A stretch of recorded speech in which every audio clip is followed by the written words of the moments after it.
Welcome to another wonderful Susannah Calloway audiobook. We are excited to have you with us. Before we begin the story, please like and subscribe to our channel and share it with friends. This allows us to continue adding free clean Western romance audiobooks for you to enjoy. The following title is copyrighted by Susannah Calloway, Western romance author. Now, find a comfortable spot, relax, and enjoy the story. Lucretia's Choice. Chapter 1. Her mother always told her that biting her nails was neither healthy nor ladylike. Yet, Lucretia couldn't seem to help it. No matter how hard she tried not to chew them, she unconsciously nibbled and bit whenever she felt upset, nervous, worried, or distressed. At the moment, she felt a combination of all those emotions riding her like a witch in a nightmare. "I'm going to rub pepper sauce on your fingers." Instantly, Lucretia dropped her finger from her mouth and hid her hands in her skirts. She gave a strained smile as her mother, Constance Abel, joined her on the stoop of the porch. Lucretia breathed deeply of the hot, humid air, stifling to the lungs even this early on a Sunday morning. "It's September, but you wouldn't guess it from the weather these days," her mother said, her soft Alabama drawl like music to Lucretia's ears. "It'll cool off, Ma," Lucretia replied. Sweat dampened the back of her white Sunday best dress and trailed down her temples from under her wealth of thick blonde hair, but her worry and unease kept her in that position despite the heat. "Come December." Constance smiled in spite of Lucretia's sarcastic comment. "What's troubling you, daughter?" Lucretia tightened her fingers in her lap. Tears stung her eyes, but she sniffled hard to prevent them from falling. Her mother always seemed to know, without evidence, that something bothered her daughter. Not even her sister Bonnie could conceal her problems from their mother. Perhaps Constance had a nose for smelling out the difficulties her daughters suffered as easily as a red-bone hound scented a coon. "You read the letter from Bonnie? Her leg is healing fine, Jed's treating her like a queen. His children adore her now." "Yes, Ma. I read it." Lucretia still felt an odd mixture of anger and relief at what her sister had done. Knowing how Lucretia felt about her beau Nick and suspecting that Lucretia could never survive a trip west, Bonnie had gone to Wyoming territory 6 months ago to marry Jed Tolliver. Jed Tolliver, the man Lucretia was set to marry as his mail-order bride. Bonnie had posed as Lucretia, married Jed, and then broken her leg while trying to please Jed's 3 children. Though Lucretia was to marry him, she had never been completely happy with her decision. Their family needed money to keep the farm from the bank's foreclosure, which had been her sole motivation to go west and marry the man in the first place.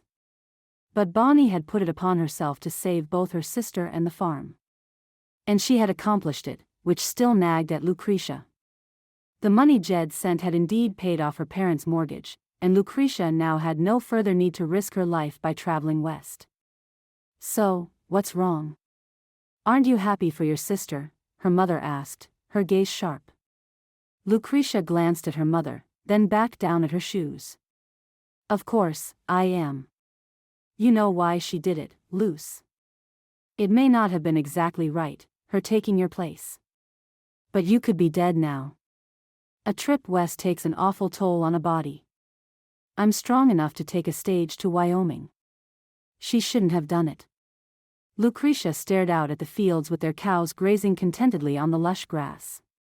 It may have been hot this late in the year, but there had been plenty of rain to grow both crops and enough grass for grazing the cows this summer past. The tobacco and cotton would be harvested soon, and eager buyers had already been in touch. The smokehouse was full, her mother's garden vegetables grew faster than she could can them and put them down in the root cellar. With the bank satisfied, the money they received for their labor would be put into savings for the winter ahead. "She knew you wanted to marry Nick Adamson," Constance continued. Lucretia turned her face away. "You still want to marry Nick, I dare say." Constance's voice remained calm, outwardly unruffled. The Southern politeness and manners were deeply ingrained in her, and she had instilled them on her daughters. There was no allowance for excessive emotion in either voice, word or deed. "What ails you, daughter?" "Nick has been behaving strangely," Lucretia admitted. "Something is off. But he won't tell me what." "Has he asked you to marry him?" Not exactly. Lucretia sensed her mother wanted to ask more questions, to pry into her secrets, but she refrained. Constance never demanded her daughters reveal things they preferred to keep hidden. Bonnie and Lucretia were permitted their privacy, provided they never hid wrongs against family, society, or the Lord God above. She never pried into their lives, and she respected them as she silently demanded they respect her and their father. Lucretia loved her mother with a fierce protectiveness, although she suspected Constance was as tough as an old oak root. "I'm here," was all Constance said. That was her mother's simple expression that meant, "I'm here whenever you need me."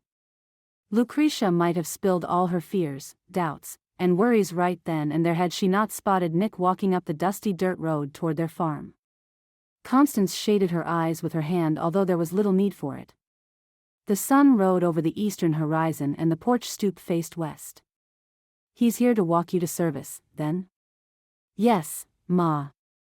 Lucretia stood and swiped the dust from her skirts. "Will you and Pa be coming to church?" "Certainly," she replied, also standing. "We'll follow shortly. Be sure to invite Reverend Burks to sup with us tomorrow night." Lucretia grinned in spite of her worries. "Mr. and Mrs. Sweetwater have already invited him, Ma." "Faw," Constance snorted. "Inform him that I'll feed him a roast chicken with raspberry sauce, mushrooms, new potatoes and a fine cake for dessert." Lucretia scurried down the steps, waving to Nick. "I'll tell him, Ma." But the Sweetwaters promised him roast beef and carrot cake. On the heels of her mother's muttered imprecations about Mrs. Sweetwater's cooking, Lucretia hurried down the lane toward Nick, her joy at seeing him overriding her fears. Nick met her with a warm smile, taking her hands within his strong brown ones. He kissed her cheek and waved at Constance on the porch. "Good Sunday, Lucretia," he said to her, his pale blue eyes looking her up and down. "You are looking as wonderful as usual." He offered her his arm, guiding her down the road toward town. "How have you been since I saw you last?" Lucretia wanted to tell him the truth, she'd been miserable. But she knew that such words would bring an onset of worry from him over her health as he artfully deflected her true meaning. She knew that he was aware of how she fretted over whether he was truly devoted to her, but he refused to admit it. Moreover, he refused to talk about it. She glanced up at his face, one that was rather plain instead of handsome. His nose was a bit larger than necessary, his lips on the thin side and his ears stuck out from his head like the wings of a small bat. His eyes were his best feature, large and so pale a blue as they reflected the Alabama sky. She loved his eyes, as she loved his sweet and abiding nature. Nick never let problems get the better of him, and he always had a solution for every single one. Except her. Lucretia suspected she had become a thorn in his side, yet she had no idea why or how. The mile walk to the church sped by too fast with Nick filling her ears with talk of his farm, his plans to expand, and how his parents and brothers fared. Yet not one word passed his lips regarding his future with her. Lucretia tried to turn the conversation toward an engagement and marriage, but Nick deftly turned the topic away. Frustration and fear settled onto her shoulders as she walked beside him into the church. Later, Lucretia tried hard to pay attention to the Reverend's sermon, but while her eyes watched him gesture, her jangled thoughts prevented his words from entering her ears. Halfway through the service, she glanced surreptitiously at Nick. He was smiling and his gaze was turned away from her to his left. She followed the direction of his eyes. Despair swept through her. A dark-haired girl with a flower-strewn straw hat and a pale pink dress smiled back at him. Of course, she was pretty, even beautiful, with huge nearly black eyes and a pert, up-tilted nose. Nearly perfect teeth gleamed as she smiled. Then the girl's eyes found Lucretia's, and she quickly looked away, her smile instantly dying. After the service ended, Lucretia walked on feet she scarcely felt, for her heart was numb. She passed by the good Reverend as he greeted the parishioners as they departed, without remembering to ask him to supper. Nick paced beside her, talking and laughing, shaking hands with folks he knew. Though people tried to offer Lucretia warm greetings also, she never glanced their way. On the way home, Nick's hand rested lightly on her shoulder as he guided her down the road toward their farms. Coming to herself at last, Lucretia squirmed away from his touch. Nick stared down at her, surprise widening his eyes. Luce? What's wrong? Who is she? Who is who? The girl you were smiling at. Lucretia's previous anger surged through her. The girl in pink. Nick glanced away, shoving his fists into the pockets of his trousers. His cheeks turned a pale red, and Lucretia hoped it was shame that caused it. She's just a girl, Luce. I asked who she is. Please tell me. Her name is Esther Starr. She lives in the next village over. Lucretia's dismay turned to fear. Her throat grew so thick she could barely breathe, much less speak. She choked on the words. Are you courting her, too? He had the decency to look sheepish as he nodded. Lucretia stared at him, dumbfounded. So that was why he had been so indifferent toward her. While he stepped out with her, he was also walking out with this Esther person. Lucretia's hands clenched as she fought not to shove him away. I like both of you, Nick went on. I'm trying to decide which of you I like better. Who would make a better wife? Lucretia flinched at the word like, not love. Which of them would make a better wife? Was he serious? Her hands itched to slap him, and an oft-heard quote crossed her mind fleetingly. Hell hath no fury as a woman scorned. Nick had scorned her, all right. He courted two girls at once and pretended there was nothing wrong with his actions. Well. Have you made your decision? She forced herself to ask. If he recognized her tight tone, he didn't show it. His voice retained that mild, practical intonation that speared her through. No, not really. Trying to calm herself and imitate his indifference, Lucretia forced her shoulders to shrug. I reckon I have a decision to make as well. He looked at her. I hope you will continue to see me, Luce, he said, for I want to see you. You're a swell girl. We'll see about that, she thought grimly. Chapter 2. I'm going, Ma. I've made up my mind. Lucretia met her mother's gaze with a mixture of defiance and love, although she couldn't ignore the trace of worry swirling in her stomach. In the days after Nick's declaration about the other girl, Lucretia alternated between bouts of weeping and fits of anger. Constance stood as her rock, a calm face within the storm, quietly offering advice and support. But when Lucretia angrily vowed she would follow Bonnie west, Constance tried to talk her out of it. You mustn't do this, Luce, her mother said. Please. Your pa and I want you to stay here. Lucretia hugged her mother, tears wetting her pale blue dress. I'm sorry, Ma. I can't. I need to go, start a new life. I couldn't stand to see Nick with her. Have you written to Bonnie, then? She nodded. I wrote her yesterday. When will you go? Lifting her face, Lucretia wiped her tears with her hands and tried to smile. Next week. I've already made arrangements with the stage line. I'll pay the fare from my own money. Constance brushed her daughter's hair away from her forehead. I will miss you, Luce. But if you must go, then you must. At least Bonnie is there. I feel better knowing you two will be together out there in the wilds. But the ride will be long and difficult. She suppressed a sob. I worry about you making it safely. Lucretia smiled under a fresh onslaught of tears. I promise I will. Truly. I'll be fine. I'm tougher than you think. And if things go badly, I can turn around and come back. She squared her shoulders. I'll miss you, too, Ma. Both you and Pa. It will be getting cold out there this time of year, Constance said. I will start preparing woolen stockings and dresses for you. I also seem to remember I have a heavy cloak you must take with you. A week later, burdened with bags filled with warm clothing, extra food, personal possessions, and mementos she couldn't leave behind, Lucretia stood beside the waiting stagecoach, crying again. She hugged her mother, listening to the blessing Constance spoke over her head. She embraced her father, who pressed several dollars into her hand. In case of an emergency, he murmured, his own eyes moist. "Thank you, Pa." The driver handed her bags up to the shotgun rider, then assisted her up and inside the coach. Lucretia settled her skirts comfortably around her, then reached through the window to clasp her mother's hand once more.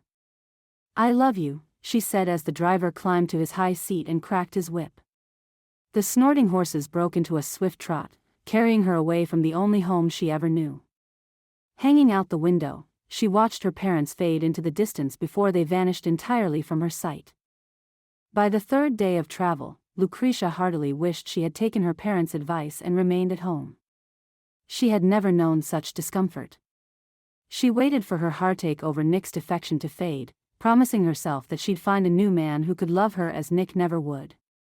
The stagecoach bounced over rocks and ruts, tossing her about like a twig in a high wind. Her shoulders, back, hips and buttocks ached fiercely with every passing mile. A few of her fellow passengers, who had been picked up along the way westward, managed to snatch sleep, but she couldn't. Already exhausted, she found herself growing weaker as the days passed. Praying for strength helped, and she grimly hung onto her determination. She would make it to the Wyoming territory. She would. One of the passengers, a stout matronly woman named Mrs. Anders, took Lucretia under her wing. She made certain Lucretia ate plenty of food and drank more water than she wanted. She permitted the girl to rest against her shoulder in an effort to sleep and wrapped a thick blanket around her when the temperature dropped, especially at night. Without Mrs. Anders there, Lucretia might have wept in despair. During a stop in Kansas City, she had an hour to walk and work the kinks out of her muscles as the stage halted to not just change horses but to toss mail bags down and replace them with others. While her body craved a session of lying on the empty seat to sleep the hour away, she forced herself to head down the street to the general store. There she parted with one of Pa's precious dollars for dried beef, hard cheese, a loaf of bread and a packet of dried peas. Food enough to sustain her for another week, if she ate lightly. She'd already lost weight she couldn't afford to lose, and a pressing weakness threatened to slowly consume her. As she returned to the coach with her burlap sack holding her extra supplies, she noticed Mrs. Anders speaking to a young man in a cowboy hat. He was tall, broad-shouldered with shaggy black hair curling about his collar. He threw his bag up to the stage driver while a leather satchel remained at his feet. Lucretia also noticed a wicked-looking knife in a sheath at his belt. As Mrs. Anders turned to her with a warm smile, the cowboy did also. He instantly removed his hat and offered her a courtly bow. "Lucretia, dear, this is Mr. Jeremiah Smith. He will be traveling with us." Lucretia nodded, and murmured what she thought was an appropriate greeting. He shook her hand, gently gripping her fingers before letting go. "I'm looking forward to riding this coach all the way to Wyoming with such beautiful ladies for company." He owned striking green eyes and rugged features that made her heart start pounding harder.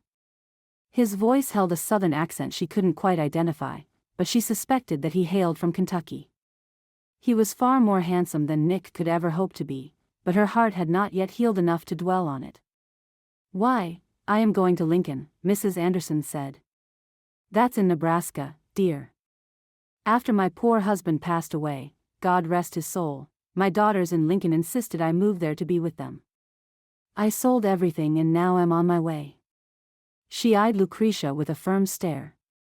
"Now Lucretia, after I depart the coach at my destination, I have asked Mr. Smith here to look after you." Lucretia opened her mouth to protest. "Why, I'm sure I don't need." "Indeed, you do, dear. He is a trustworthy fellow, quite respectable. I have an eye for the quality in people, and this young man will do right by you all the way to Wyoming territory." Mr. Smith replaced his hat on his head and offered her another quick bow. "This is true, ma'am.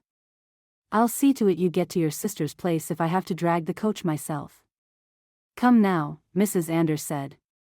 "The driver is ready, we must get on board. We will have time to chat when we get underway."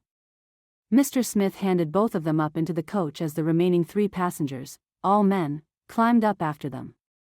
As before, Lucretia sat next to Mrs. Anders, and started in surprise when Mr. Smith sat beside her. The other men sat opposite. As she eyed them under her lashes, she decided she'd rather sit next to Mr. Smith than any of the others.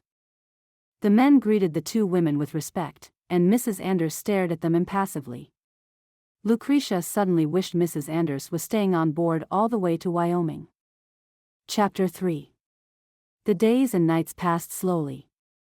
After leaving the lushness of Missouri, the land they crossed gradually changed from rolling hills to flattened plains and tall brown grass waving under the constant wind. Lucretia saw her first buffalo, a vast herd of the huge shaggy creatures, and she listened in avid fascination to them as they bawled to their calves. White and brown pronghorn antelope bounced away from the galloping horses on light hooves. At night, she heard the howling of wolves that sent shivers down her spine, and in the dark shadows, she saw great owls sweeping on silent wings over the prairie. Mr. Smith turned out to be quite friendly, a trait encouraged by Mrs. Anders. Lucretia found herself liking him. At stops, he accompanied her everywhere, taking his role as her protector very seriously. He shared his food with her, and Lucretia insisted that he take something of hers. Mrs. Anders beamed over them both. Yet Lucretia wept when she hugged Mrs. Anders goodbye in Lincoln. "Don't take on so, dear," the woman said, patting her shoulder fondly. "I shall miss your company and keep you in my prayers." "I will pray for you, too," Lucretia said, wiping her eyes. "Be well here with your daughters." With a meaningful glance at Mr. Smith, Mrs. Anders picked up her bags and marched down the dusty street. She didn't look back. Fortunately, a woman with a young son stepped into the coach. Her name was Sarah and her son's name, Adam. The three men got off and didn't return. Lucretia felt grateful, for she didn't like the way they watched her. If it hadn't been for Mr. Smith's imposing form and the knife at his waist, she might have been forced to endure more than their eyes. True to his word, Mr. Smith watched over her very well indeed, and, despite her reluctance, Lucretia found herself becoming his friend. 2 days after leaving Lincoln, late in the afternoon, the shotgun for the stagecoach bent his head toward them. "Y'all might want to close the shades on them their windows. We got an almighty storm ahead we're riding into." As she sat next to the window, Lucretia stuck her head out and looked at the horizon. The greenish-brown grass bent under a freshening wind, and the temperature had dropped alarmingly. Across the ocean of open prairie, the sky had changed to such a dark gray that it looked nearly black. Lightning flickered deep within the roiling clouds, but she couldn't hear the thunder over the noise of the horses' hooves. She gulped, her throat closing down. How were they to travel through that? Up on top, the shotgun grabbed coats and oil slickers for himself and the driver from their baggage. In a feat that dropped Lucretia's jaw, Mr. Smith opened the coach door and climbed up to the top as well. Within a few minutes, he had tossed thick warm coats through the window, and, with athletic agility, dropped back inside. He wrapped Sarah and her boy in one and Lucretia in the other. Mrs. Anders had insisted upon leaving her blanket behind, and Mr. Smith roughly ordered Lucretia to sit with Sarah and her child. He then swathed them all in her blanket. "It's going to get cold, ladies," he said. "You should stay warm enough, even if it hails." "Hail?" He nodded. "I saw hail in that storm." "What about the drivers?" "The horses?" "If it gets bad enough, they'll stop and shelter." He rolled the shades down just as the first hard raindrops fell. As though the sun had set, darkness fell as the heavy storm closed over them. Thunder cracked overhead, and though the oilcloth kept out most of the rain, it did nothing to stop the bright lightning. Lucretia clung to Sarah and Adam, gripping their hands tightly as the ripping thunder growled and crashed all around. Lightning flashed repeatedly and furiously, lighting up the darkness as brightly as noon. When an explosion sounded right outside, flashing the coach in red and orange, Lucretia half screamed. "What was that?" she cried. Mr. Smith peered out, his face running with cold rain. "Lightning hit a tree," he said. "Good thing it's raining or the whole prairie would catch." As the hail hit, the horses surged forward, galloping faster through the barrage of stones and sheet lightning. "Hang on," the driver bellowed. "Mama," Adam said, his eyes round and huge. "You'll be fine," Sarah said, drawing him closer yet. "It'll stop soon. Don't worry." Bounced around like a rubber ball, Lucretia clung to the other woman and her son, frightened as the team hit a dead run across the rough ground. Mr. Smith hung onto the seat grimly, occasionally sticking his head through the oiled cloth to look ahead. "Don't appear to be a long storm," he said, keeping his seat with difficulty. "I see the sun shining at the edge." "Thank God," Sarah breathed, gripping Adam. At long last, the driver reined the horses to a trot, letting them catch their breath as the storm rolled on past them, thunder muttering in the distance. Only a light rain fell as Lucretia shivered with both cold and reaction to the storm's viciousness. She'd weathered storms in Alabama, of course, but always within stout walls. As Mr. Smith rolled up the shades, she saw the carpet of gleaming hailstones covering the flattened grass. The man riding shotgun bent to the window again. "We have 5 or 6 miles to go before the next changing station," he said, raising his voice to be heard. "But them horses are done played out. If we don't give them a breather, we'll end up killing them." Reining the horses to a halt, the driver and shotgun jumped down from their high seats, wet sluicing from their oilskins. Mr. Smith opened the door and hopped out, holding his hand up for Lucretia and Sarah. Both stepped down, shivering. Sarah clutched her son to her side. Steam rose from the wet hides of the horses, snorting and blowing as they gasped for air. Mr. Smith helped unhitch them from the coach and took one of the horses to walk it around as it cooled down. "I can help," Lucretia offered, stepping forward to take a big gelding by the bridle. The driver tipped his hat to her, walking 2 of the other horses in each hand around the prairie. Lucretia rubbed the sweaty horse's nose, clucking to him to encourage him to walk when he preferred to stand still. As he cooled, she let him take small bites of the wet grass, giving him both moisture and nourishment, seeing the others offering the same to their charges. Within an hour, the horses had cooled, and had eaten steadily for about 15 minutes as they rested. The driver gave the order to hitch them back up. She passed her horse into the shotgun's capable hands, smiling as he offered her a grin of thanks. Mr. Smith stood beside her, watching. "You're a good hand with a horse," he commented. Lucretia shrugged under his praise. "I've had a few," she admitted. "Learned to ride when I was young. But my family couldn't afford one for the last few years. Only a mule to help with plowing." "Maybe your husband will buy you a horse," he said, his tone bland. She glanced at him sharply, but he had turned away to help Sarah and Adam into the coach. When he assisted her inside, his expression was smooth, giving away nothing. She wondered at his words. And then she wondered whether he had been trying to get information from her. Later, due to the fact that the stagecoach's wheels were damaged in the frightening run through the storm, the passengers were encouraged to sleep on the floor of the way station as they would need to wait until repairs could be made. After eating a light meal, Lucretia and Sarah curled into blankets in front of the roaring fireplace, Adam sleeping between them. Her first full night's sleep in over a week, Lucretia slept soundly all night, barely hearing the men come and go as they worked to repair the wheels before first light. Chapter 4. They were 2 days out of Plum River, Wyoming when the unthinkable happened. The coach stopped at a way station to change out horses, driver, and the shotgun. The day's unseasonable heat climbed, leaving Lucretia and Sarah to sit in the shade, fanning themselves. Their eyes were closed, exhaustion overwhelming both women. Mr. Smith talked with the coachman as they harnessed the fresh team to the coach's shafts. A shrill scream split the hot, still air.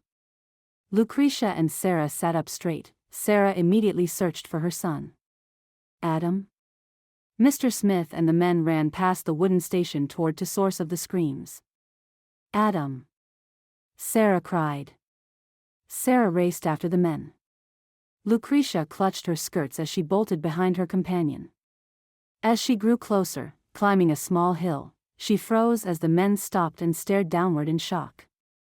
Lucretia also halted, holding in a sharp scream with an effort. Adam had fallen into a shallow hole amid rocks and sand. Rattlesnakes hissed and were striking all over his small form.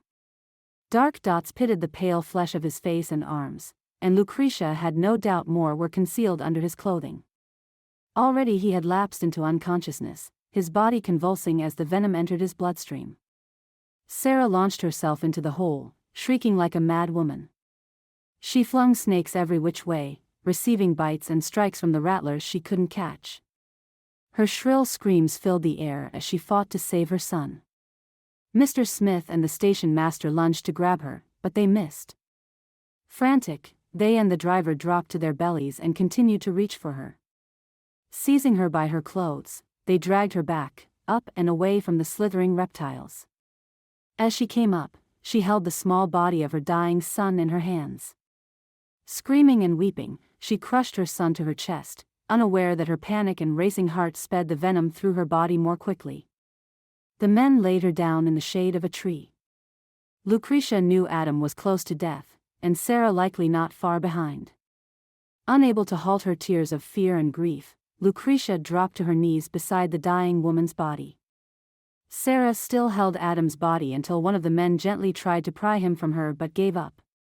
"Adam," Sarah muttered over and over. "Adam." Bite marks marred her cheeks and swelled under the onslaught of the venom. Adam, being so young and small, would succumb much more quickly. Within minutes, Sarah's face was unrecognizable. Her breathing grew labored as the venom closed her throat, her body convulsing, twitching.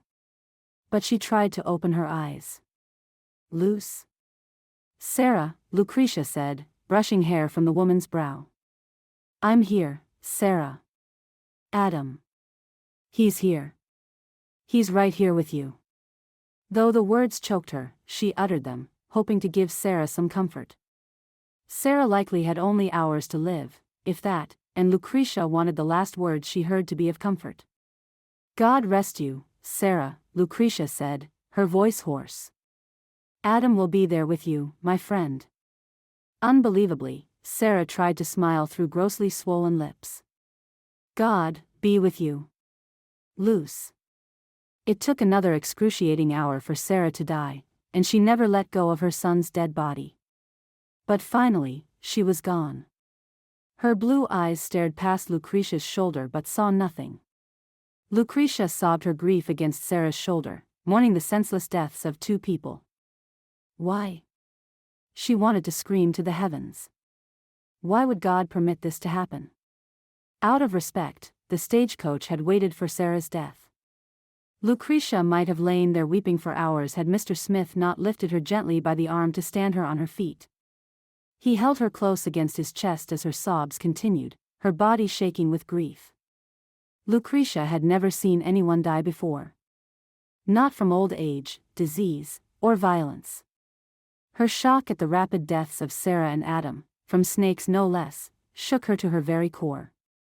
If Mr. Smith hadn't held her up, she likely would have collapsed into a sobbing pile on the ground. "We'll see to burying them," a voice said gruffly. "Y'all go on with your journey." The words halted Lucretia's tears. She straightened, wiping her face.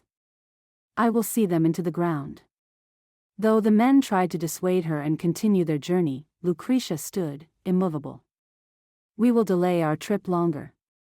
Perhaps you will dig their graves, sir," she stated firmly to the station master. "I will see them decently shrouded." Thus, a few hours later, Lucretia spoke the words of eternal life and salvation as local men lowered the two bodies wrapped in blankets into a single grave. "It seems right that Sarah be buried with her son," Lucretia thought, reciting psalms and prayers from her heart. As the men shoveled dirt onto the bodies, Lucretia made herself watch until the very end. When finished, the men dragged their hats from their heads in respect as Lucretia finished her prayers. "May God have mercy on your souls," she said, listening to the murmurs as the men repeated her sentiment. She walked away from the grave, her heart heavy, Mr. Smith healing her like a hound.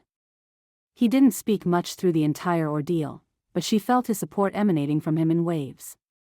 Though it hardly seemed real that she had cried into his chest as he held her, she kept him at a distance now. In truth, she hardly knew what she was doing. She felt as though she were walking through a thick fog. Chapter 5. Although the coach was a day and a half behind schedule, Lucretia found her sister Bonnie on the station platform. She stood in the midst of the crowd waiting to greet the stage, beg for news, and wait for the mail to be distributed. Lucretia's heart swelled with joy at seeing her, noticing a boy of about 10 standing beside her, dwarfed by his cowboy hat. The driver opened the door, and Mr. Smith jumped down first, turning so he was the one who handed Lucretia down the steps and onto the boardwalk. Though she thanked him, she expected him to seize his bags and disappear into the mob of townsfolk. Yet, he walked behind her as she hugged Bonnie. "Luce!" Bonnie cried, tears in her eyes. "Thank God, you arrived. I was worried sick. The coach was so late." Lucretia smiled. "We had some difficulties." Bonnie's eyes widened on Mr. Smith, her brow raised, inviting an introduction. Lucretia blushed, finding him at her shoulder. "Bonnie, this is Jeremiah Smith. He looked after me on the journey." "Mr. Smith, thank you. My sister is not a hale and hearty sort of person." Mr. Smith tipped his hat. "Ma'am. It was my pleasure. Although, I beg to differ.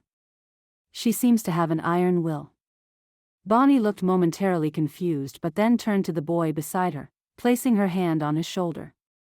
"This is my son, Hunter." Lucretia half expected the boy to glower at the word son, given Bonnie's earlier letters on how the children hated her. But Hunter beamed, shook their hands and murmured, "Ma'am and sir." "We have a wagon waiting, Luce," Bonnie said, half turning away. "It's a long way to the ranch. If you will excuse us, Mr. Smith." "Oh, Bonnie," Lucretia said, tears burning her eyes. "I must ask the station master for any information concerning a woman and her boy who were with us. They have died. Surely, they have family who must be informed." "I will take care of that, Miss Abel," Mr. Smith said, gazing at her with warmth. "You still have a way to go, while I am remaining here in town." Lucretia took his hand. "That's very kind of you, Mr. Smith." "Not at all. It's my privilege. Perhaps I will see you again?" Without really knowing why, Lucretia answered without really thinking. "Of course. I do hope so." It wasn't until she walked away with Bonnie carrying one of her bags, while Hunter carried the others, that she realized what she said. She didn't want to permit Mr. Smith to court her. But hopefully, he hadn't taken her comment as an invitation to do so. Goodness, but Nick had left his mark. As much as she liked Jeremiah Smith, her heart felt too torn to allow another access. Bonnie walked with a slight limp and confessed to some lingering pain from her broken leg. "Hunter and Helen have done so much to help me." She smiled. "Even young Charlie does what he can." As Hunter harnessed the team to the buckboard, Bonnie said, "There's someone at the ranch I want you to meet, Luce." "Oh." While Lucretia heard the note of consternation in her own tone, Bonnie apparently had not. "His name is Matt, and he works as a cowhand at the ranch." Lucretia glanced away, torn between wanting to please Bonnie and telling her sister a resounding no. She knew what her sister was doing, but she wasn't interested in seeing a man. Any man. Not yet, anyway. She harbored dreams of staying with the family for a time before setting herself up as a seamstress in town. Up the street, Jeremiah stood on the sidewalk, watching her. He waved, then vanished with his bags into the hotel. "Matt is a very nice cowhand, Luce," Bonnie continued. "You'll like him, I know you will." "Yes," Lucretia said in a low voice, not wanting to argue with her sister. "I'm sure I will." Lucretia settled into the family routine, helping with the cooking, cleaning, hauling water, and feeding the livestock. She liked Jed immediately, finding him a kind and generous man and absolutely in love with Bonnie. It crossed her mind to wonder if he would have loved her as much as he obviously loved Bonnie, had Bonnie not taken her place. But, she admitted to herself ruefully, she could never have managed his 3 children right away. In anticipation of her arrival, Jed had built an extra room onto the house just for her, and furnished it with a small bed, a table, and a chair. He also gave her a horse, a dainty bay mare with white stockings and a huge blaze, and she and Bonnie often rode out to watch the cowhands work. Upon meeting Matt, Lucretia found herself liking him against her will. Like Jeremiah, he owned a ruggedly handsome face with startling eyes that crinkled when he smiled, which was often. Also, like Jeremiah, he placed himself into the role of guardian and protector, escorting her on rides as much as his work allowed. Yet, her thoughts continually drifted to Jeremiah, where he was, how he was, and whether she would ever see him again. Early one evening, she sat on the porch steps as the sun westered in the sky, lost in her thoughts of Jeremiah. She hadn't heard anyone approach until Matt interrupted her daydreams. "May I have the pleasure of your company this evening, Miss Luce?" Startled, Lucretia glanced up. "This evening?" "Yes. There will be a full moon tonight. Quite beautiful over the prairie. I'd be honored if you'd watch it rise with me." She swallowed and considered his invitation. It wouldn't hurt anything to watch the moon rise together, would it? "That sounds lovely," she finally murmured. They sat side by side on a small hillock behind the ranch, watching the moon wax full, its mystical light spreading across the land like a newly risen sun. She felt at ease with Matt, despite their lack of a chaperone, knowing that he would behave as a gentleman should. She shivered a little. The nights had grown colder as the season turned toward winter. Matt covered her shoulders with his jacket, smiling at her. "You are a very beautiful woman, Miss Luce," he said. "I enjoy your company." "And I yours," she replied, ducking her face away from him. But she wondered if she lied. Or if she was giving him false hope. If only she could shed her thoughts of Jeremiah. Chapter 6. A few days later, Lucretia and Bonnie saddled their horses for a trip into Plum River. With the children in school, Jed ordered one of his hands, an aged fellow named Seth, to drive the wagon for the supplies they needed. Lucretia felt a twinge of guilt when she was glad it wasn't Matt accompanying them. Though the day was windy with a bite to it, Lucretia enjoyed the journey, watching rabbits scurry away into the tall grass. Her eyes followed a trim brown hawk as it soared overhead, calling to its mate with shrill cries. An occasional deer bounded away from their horses and their rattling wagon. No sooner had she and Bonnie tied their horses to the hitching post outside the general store that Lucretia saw Jeremiah riding a tall bay horse toward them. Her smile burst forth before she could halt it. "Mr. Smith." He grinned, tipping his hat as he reined in. "Miss Luce, what a pleasant surprise." "Mrs. Tolliver, how are you, ma'am?" "Just fine, Mr. Smith," Bonnie answered. Lucretia blushed when Bonnie glanced from one to the other, her delicate brow up. "I'll be inside, Luce." Jeremiah swung down from his saddle, his reins in his fingers. "I'm right pleased to see you again," he said to Lucretia, his smile just as she remembered. "You are looking well. May I ask you to call me Jeremiah? I feel we know each other well enough to drop the formality." "Of course." Lucretia felt the heat in her cheeks, unable to halt her grin. "I'm Lucretia. Or as you know, Luce for short. I took work over at the Rafter G Ranch," he said, indicating his dusty clothes and his horse with a sheepish gesture. "I hadn't planned to run into a beautiful girl. But I am powerful glad I did." She bit her lip at his compliment. For a long moment, all she could do was stare up into his mesmerizing green eyes. Even in all her daydreams, she hadn't remembered how remarkable they were. Or how compelling. Her heart raced within her chest, her racing blood heating the skin of her face further. She had forgotten how handsome and kind he was. It struck her hard when she realized with a jolt that she had missed him. He shuffled his foot in the dirt for a moment, and then looked up at her, his eyes warm and sincere. "I am hoping I'm not premature with this question. But, I want to ask it anyway. May I court you, Luce?" She sucked in a quick breath. Well, Lucretia stumbled over her tongue, unable to create any coherent words. Court her? But was Matt already courting her? In his mind, at least? How can she step out with two men? Her heart squeezed, the image of Nick, herself, and Esther Starr in a tangled web of emotions. Nick has probably married her already, she thought. She was so forward. But if I agree to Jeremiah, what would that make me? I must help my sister, she managed, sidling away from him. His hand lifted toward her as though in entreaty, his eyes pleading with her to stay. His gesture nearly broke her nerve. She offered him a quick curtsy and fled into the general store, nearly tripping over her gown as she flung the door open. Bonnie and the proprietor glanced up as she bolted into the shop. "What's wrong?" her sister asked, alarmed. Lucretia straightened, forcing herself to calm down. The door swung shut and spanked her bottom. "Oh, nothing. Just jumping at shadows." "What shadows?" Bonnie began, then stopped. Her glance flicked from Lucretia to the store window and back, a knowing smile playing about her lips. "Oh. Those shadows." As Bonnie turned back to the man behind the counter, Lucretia stepped forward, feigning interest in the current proceedings. "What can I do to help?" Bonnie pointed toward the bolts of cloth hanging on the wall to the right. "Pick out a nice color. It will be your new dress." "My new?" "Yes, silly. You can't go to the fall barn dance with Matt in the clothes you have." "Barn dance? With Matt?" Bonnie waved her hand impatiently.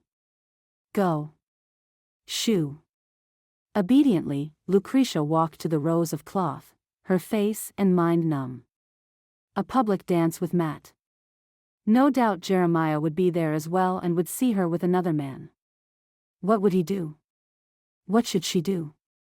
Until a few moments ago, she didn't think she had strong feelings toward either man. Now she knew differently. Jeremiah drew her, called to her somewhere deep in her soul where she thought no one could ever touch. But that didn't mean she was in love with him, did it? And what about Matt? He was a nice man, too. Fingering a soft, pale rose-colored bolt of cloth, her brain finally hit a gallop. She didn't exactly trust her own judgment when it came to men. Perhaps she was better off remaining single, an old maid until her dying day. She should turn right now and inform Bonnie she wouldn't go to any old barn dance in a new dress, with Matt or without him. "Don't bother buying the cloth for the dress," she planned to say firmly. She turned, her mouth open, then caught Bonnie's stern eye. "Pick out a color," her eyes ordered. "Now." "I like this one," she said, her mouth running away with her before she could halt it. Thus, Seth packed the buckboard with the wrapped bundle of rose-colored cloth in amongst the sacks of flour, beans, salt, sugar, coffee, casks of beer and whiskey, and a half-starved kitten he found. Both sisters exclaimed over it under Seth's amused gaze. "My goodness," Lucretia said, glad to have something else to occupy her mind. "Bonnie, may I?" Her sister shrugged. "I don't see why not. Although Helen may fight you for it." Forgetting her man troubles as she cuddled the tiny mite, Lucretia rode back to the ranch with the kitten mewing in hunger on her lap. Chapter 7. From Lucretia's point of view, the fall barn dance was a disaster. Not only did she arrive at the social event on Matt's arm in a pale rose-colored gown trimmed in white lace and a delicate straw hat sprouting red roses around the brim, she, without intending to, informed everyone present that she had selected a beau. Bonnie and Jed, arm in arm, entered the barn behind her, acting as her chaperones. Her naivete regarding social events in the West plunged her deep into the mire. Bonnie and Jed introduced her to everyone they knew, and Matt introduced her to a few more. He had dressed carefully in a clean frock coat and pressed trousers, and his boots had been cleaned to within an inch of their lives. The few young ladies who were present watched both Matt and her like hawks with sidelong glances of envy. Matt danced well, as light on his feet as a sparrow on the wing. After a few dances, she finally relaxed and started enjoying herself. "I think I am the envy of all the bachelors in town," Matt said, his smile gleaming under the lamps. "No one is dancing with a prettier girl." Lucretia blushed, returning his smile. "Why, thank you.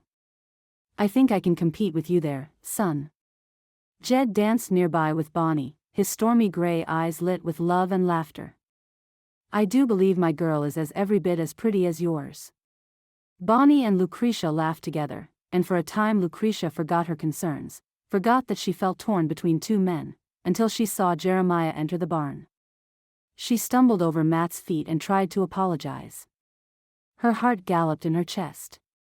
Pausing in the dance, she caught Jeremiah's eyes, and her throat closed. He smiled at her, and it was his startled, confused expression that cut through her. "Who is that?" Matt asked, studying her. A friend," she stammered. "He was on the stagecoach with me. He, looked after me." Matt's brow rose. "Do I have competition, Miss Luce?" I don't know." She dropped her hand from his shoulder.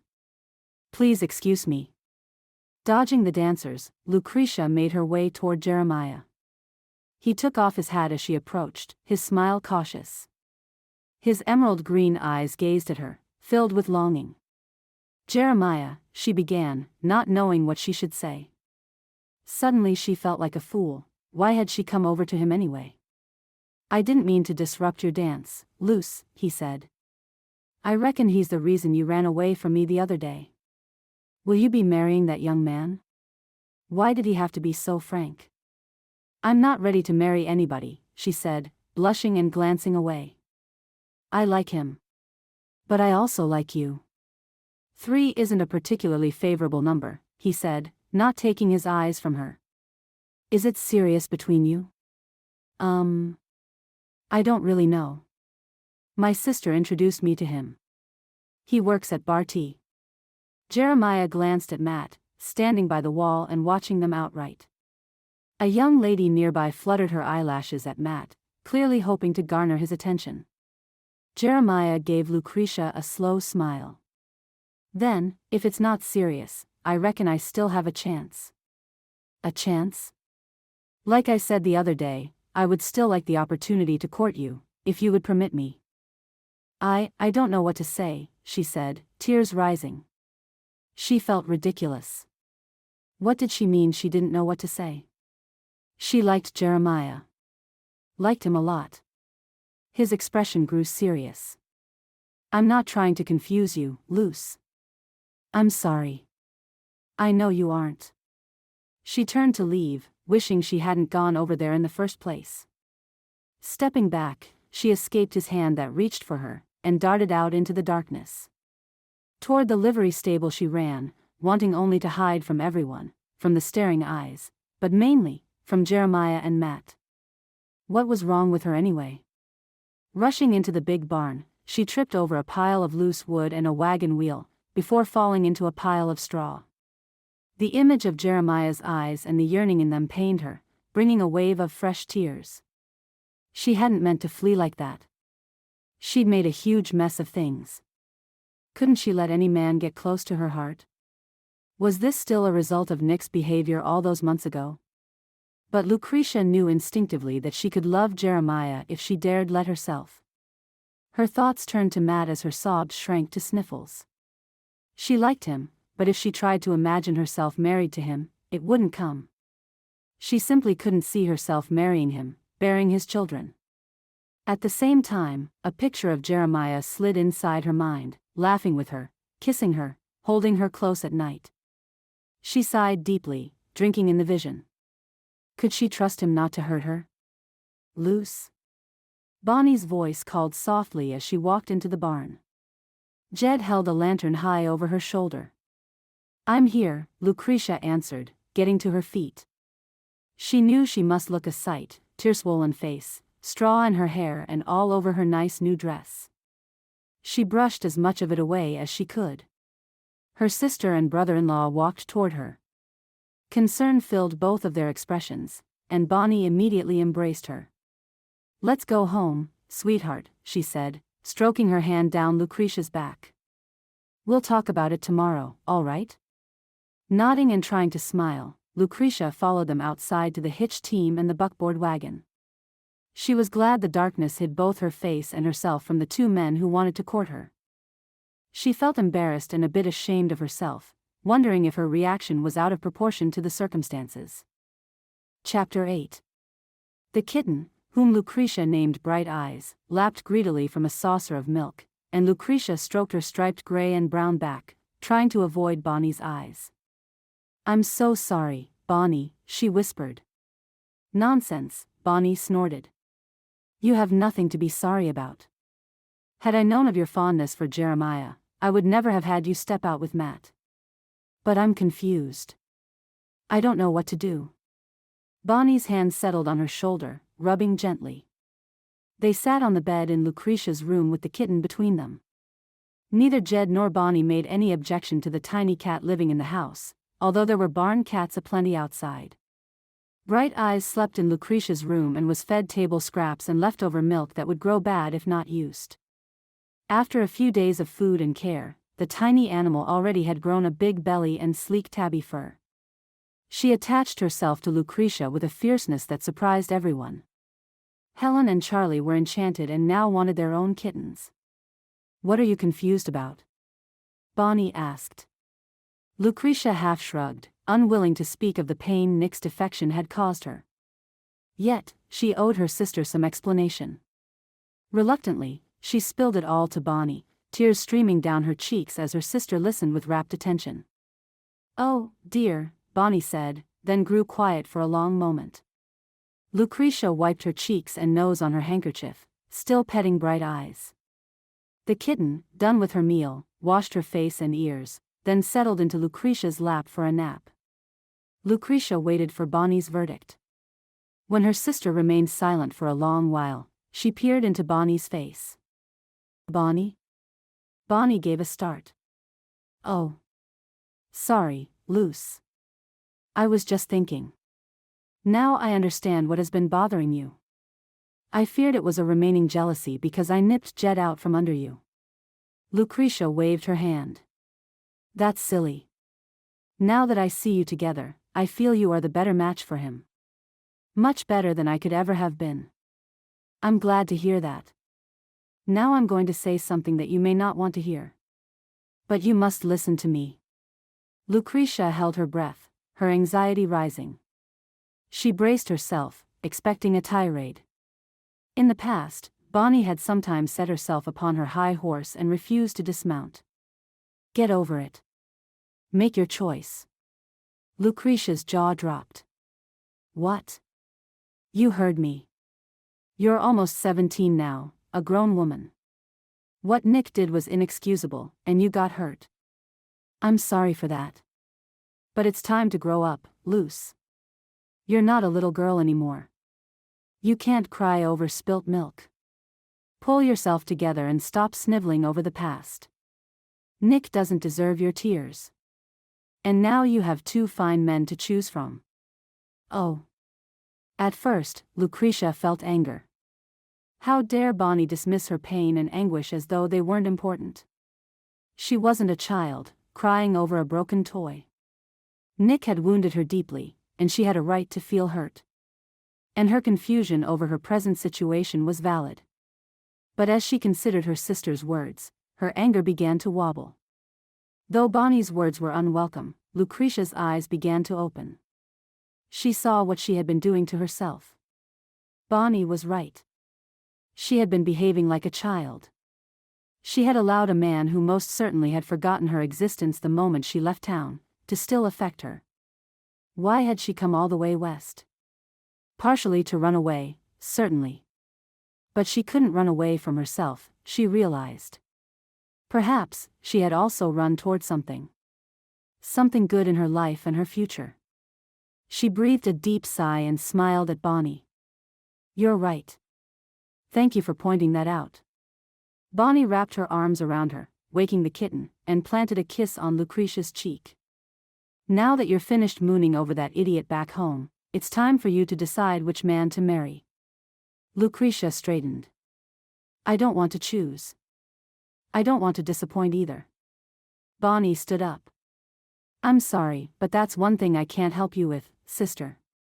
You have all the time you want or need, and I'm here whenever you need me." "I know." As Bonnie walked out the door and shut it quietly behind her, Lucretia snuggled Bright Eyes to her face, listening to the tiny cat's rusty purr. How could she choose between two good men?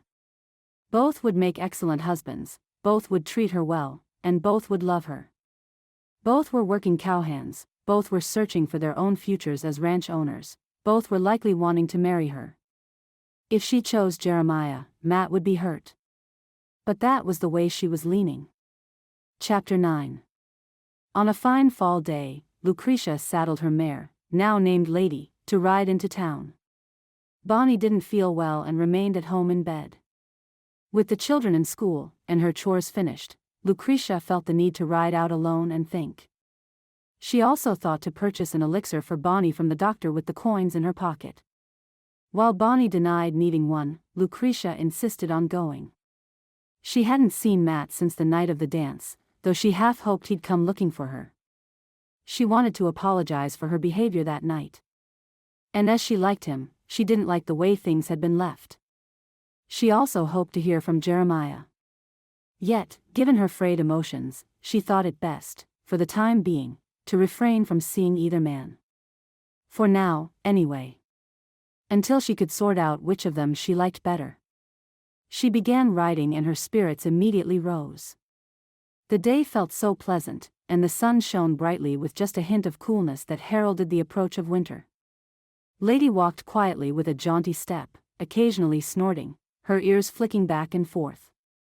Lucretia loved the little mare, as though the horse were the most beautiful creature in the world.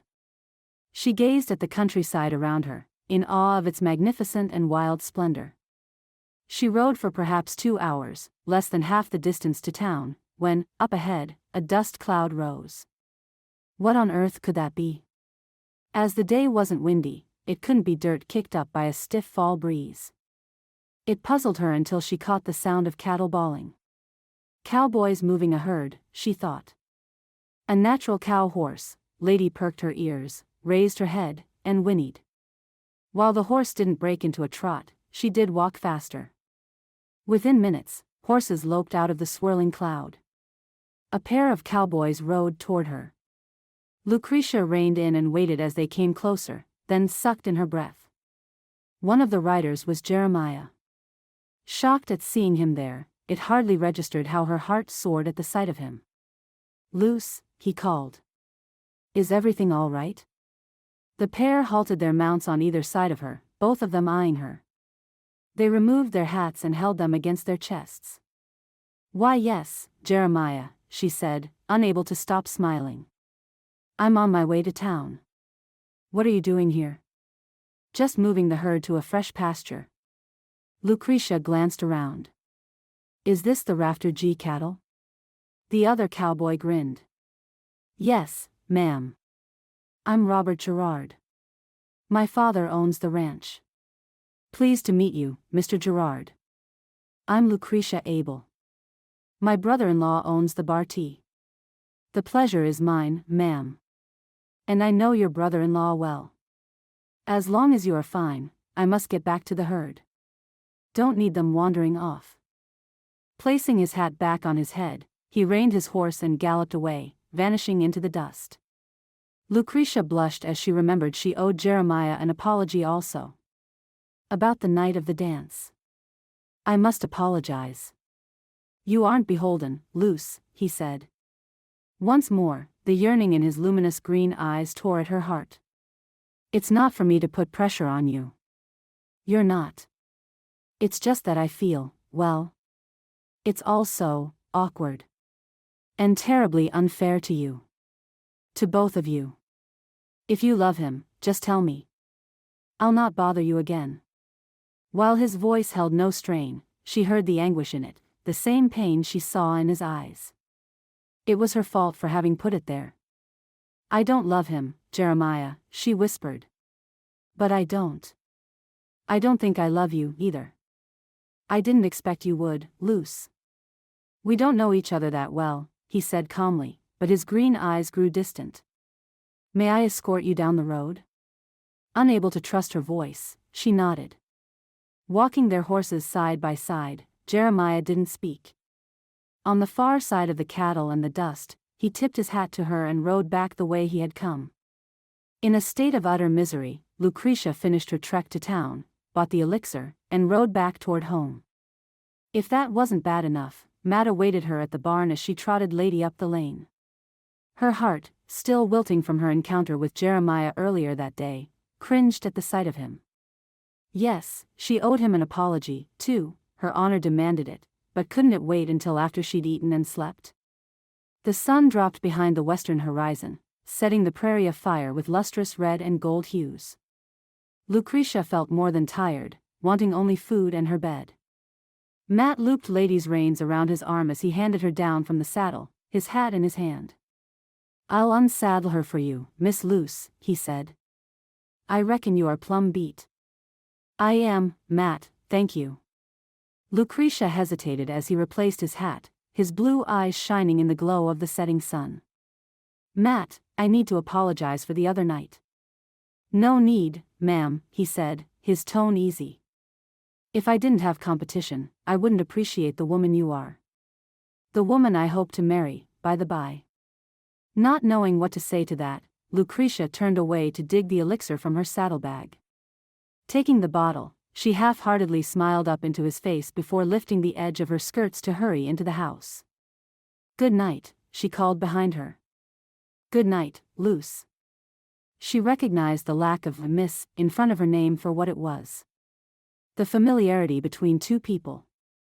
While she liked it from Jeremiah, she wasn't so sure she liked it, or wanted it, from Matt. Her heart and mind once more in turmoil, she slipped into the house and shut the door behind her. The smells of roast pork cooking reminded her she hadn't eaten since breakfast at dawn. The sight of Bonnie sitting weakly in a chair, her face wan, set her to hurrying across the cowhide rugs covering the wooden floor. "Bonnie. Are you worse?" Her hand felt for fever on Bonnie's brow, but it was cool under her touch. Bonnie smiled at her, and at the bottle in her hand. "I'm better, Luce," she murmured. "And I don't need that." "Then what?" Bonnie glanced around, seeing them alone. The children were busy cooking the dinner the luscious scents indicated, and Jed hadn't yet returned for the night. Bonnie smiled, a sunny expression that left Lucretia dumbfounded. "Don't say anything, Luce," she murmured, "but I'm with child." Lucretia's mouth gaped open. "You're..." "Yes. But don't say a word." "I should have told Jed first, but you were so worried." "You're..." Bonnie chuckled. "Stop it. You know married women get this way. I just hope it's a girl." Ecstatic for her sister, Lucretia gave Bonnie a fierce hug. "I am so happy for you." "I'm happy for me, too." "Now shush. I want to tell Jed later, and he'll be home any minute." "I can't control my smile, sister," Lucretia admitted, covering her mouth with her hand. "I'll give it away." Bonnie eyed her with a wry expression. "Just start thinking of your own dilemma. I'm sure you'll quit smiling soon enough." Her sentiment worked. The more Lucretia pondered her problem, the more morose she became. When Jed came home, dusty and tired, he hung his hat on a peg, kissed his wife and children, and noticed nothing out of the ordinary. Lucretia helped serve supper, then cleaned up afterward. By the time she finished, Jed and Bonnie had retreated to their room and the children to theirs. She put more wood on the hearth fire, then sat in the rocking chair, her shawl around her, watching the dancing flames. Chapter 10. Lucretia woke the next morning, her aching head filled with half-remembered dreams of pregnancies and babies. Dawn showed pink through the curtains on her small window, winter's chill not far off in the stiff morning breeze that rattled the trees outside. Shivering, she dressed herself, wrapping a thick shawl over her shoulders as she went outside to use the outhouse. Yawning and nearly tripping over her own feet, she stumbled back into the kitchen to help Helen prepare breakfast. "Ma is with child," Helen announced as though informing Lucretia her stepmother had blonde hair. Lucretia's eyes widened. "How do you?" Helen smirked. "I know things, Luce. Plus, Pa yelled it out last night after Ma told him." Lucretia eyed her askance. "How do you feel about that?" "I'm happy. I know she'll have a girl. I need a sister." Helen's happy smile faltered. "Well, I sort of have you as a sister, but I won't be living with you forever." "I know. It's not the same thing as a real sister. I heard you talking to Ma. Who will you choose?" Lucretia was quiet a moment. Whenever she thought of the two men, her mind ended up dwelling on Jeremiah. Did that mean her heart had already chosen? Helen eyed her sidelong as she flipped spitting bacon in the frying pan. You should choose Jeremiah. Why? Because you love him, silly. I don't. Helen, all of 9 years old to her 17, waggled the spatula at her. You know you do. Don't deny it. I see things, remember. I see your eyes when you think of him. And I see you when you're with Matt. What do you see then? Lucretia asked slowly. A friend. That's all Matt will ever be to you. Maybe, Lucretia replied slowly, cracking eggs into a bowl before scrambling them with a fork. But I don't think I love Jeremiah either. Helen sniffed and changed the subject. Don't put too much pepper on those eggs, she advised. Pa don't like a lot of pepper. Breakfast that morning was a mix of emotions for Lucretia. Jed, Bonnie, and the children laughed and exulted at the prospect of a new member of the family while Lucretia picked at her food. She offered the usual congratulations, smiles, and hugs. Yet, her heart wasn't in it. Instead, she pondered a future life with her own baby. Jeremiah's baby. Her breath froze. Jeremiah's baby. Where did that come from? Jeremiah's child. Helen's youthful words came back to her. Did she love Jeremiah? How can I be sure? She asked herself as she watched her sister's family revel in the new addition. Oddly, an image of a boy with dark hair and green eyes intruded upon her musings. She shook her head, clearing her mind, but the image returned. Poking at her. Nudging her soul. Jeremiah's son. Her son. Lucretia covered her eyes with her hands, marveling at the vision. New peace settled onto her shoulders as the family broke up to complete necessary daily chores. Lucretia hugged her fresh knowledge as she fed the swine and the milk cows, gave milk to Bright Eyes and the barn cats, hoed the garden and fetched the chopped wood for the stove and the fireplace. She even hummed as she worked, offering to fetch and carry for Bonnie, who didn't yet feel able to complete her own share of the labor. Lucretia completed Bonnie's work as well as her own, managing for the time to forget men and babies and marriage, until Matt cornered her in the barn as she fed the saddle horses, giving Lady an extra treat of alfalfa. Lucretia swallowed as he stood in the doorway, dreading this confrontation.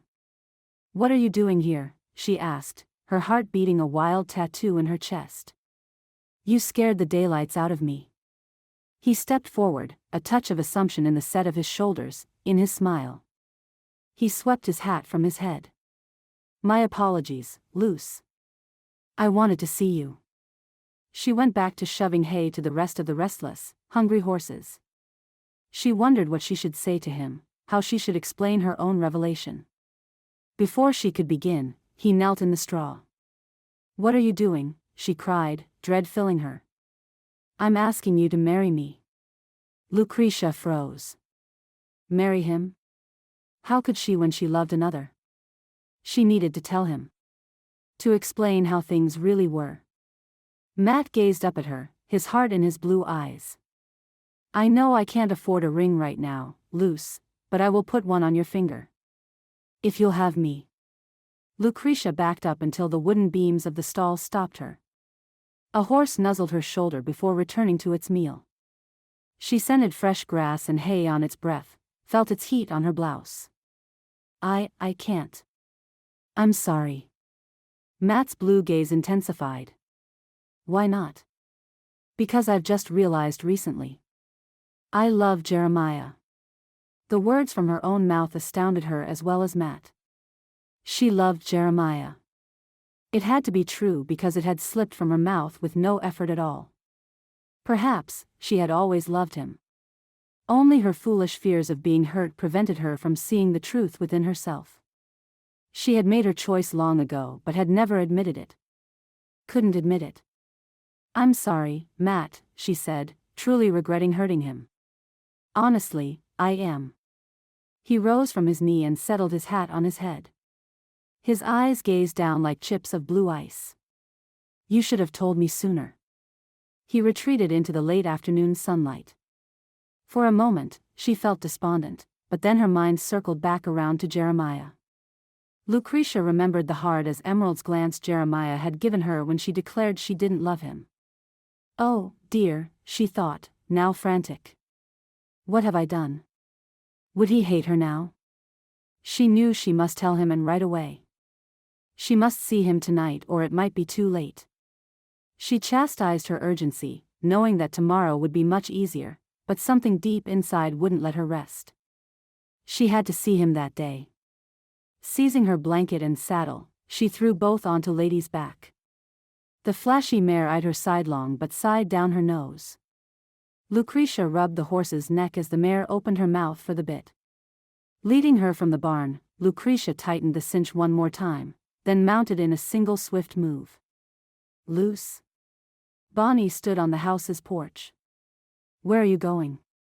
To Jeremiah, she answered, wheeling Lady on her haunches. Don't wait supper for me.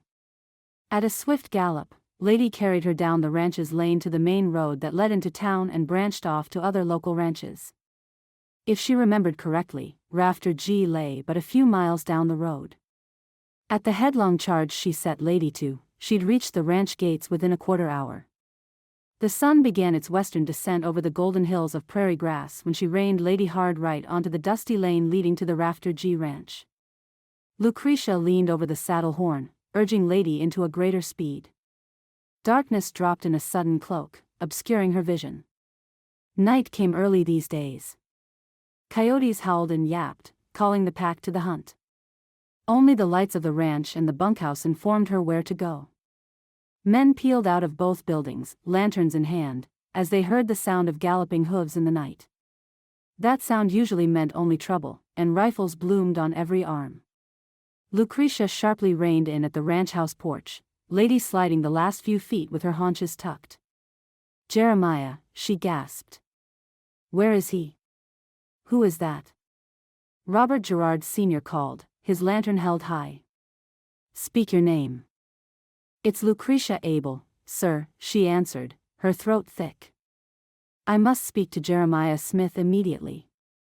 Miss Abel? The old man stepped down the porch steps, his lantern light spreading full into her face. Why, miss, you shouldn't be out so late. I'll send an escort with you home. I must speak with Mr. Smith, she said, her voice unrecognizable as her own. Please tell me where he is.